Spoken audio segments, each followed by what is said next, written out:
सत्यकेला पक्षरु आपणकु स्वागत। जिला समाज मंगल विभाग आनुकूल्य एक दिवसीय जिलास्तरीय दक्षता विकास तालीम शिविर जिलापालक सम्मेलन कक्ष जिला समाज मंगल अधिकारी श्रीमती ज्योत्स्ना महांती अध्यक्षतार अनुष्ठित हो जाइछि। एही कार्यक्रम में अतिरिक्त जिलापाल श्रीजुक्त सुधाकर नायक साधारण मुख्य अतिथि भाव जोगदे कार्यक्रम को शुभारंभ करने सहित तालीम शिविर मुख्य लक्ष्य और उद्देश्य विषय सम्यक सूचना प्रदान करथिले।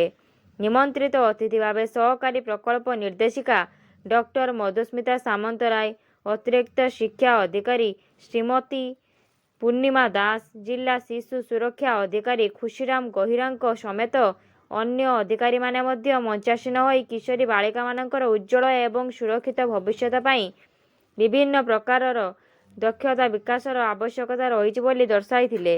भल सूचना गुड़िक निजे जानिबा सहित अन्य मानकु जणाइबा आवश्यक। चाकरी पछरे न धाई लोकमानंकु चाकरी देवा पाई अतिथि माने किशोरी मानकु परामर्श देइछंती।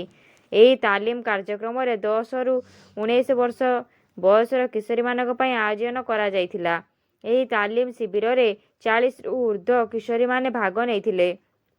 एठारे मौलिक कंप्यूटर शिक्षा, इंटरनेट व्यवहार, ईमेल सेटअप, सुरक्षित डिजिटल अभ्यास, प्रभावशाली जोगाजोग दक्षता, उपस्थापना दक्षता, आंतरव्यक्तिगत दक्षता, दलगत कार्य एवं वृत्तिगत शिष्टाचार, वृत्तिगत दक्षता, उन्नत कौशल सहित व्यवहारिक तालीम, एक छोट प्रकल्पर प्रस्तुति इत्यादि दक्षता उपरे किशोरी मानकु तालीम दिया जाइथिला। धन्यवाद।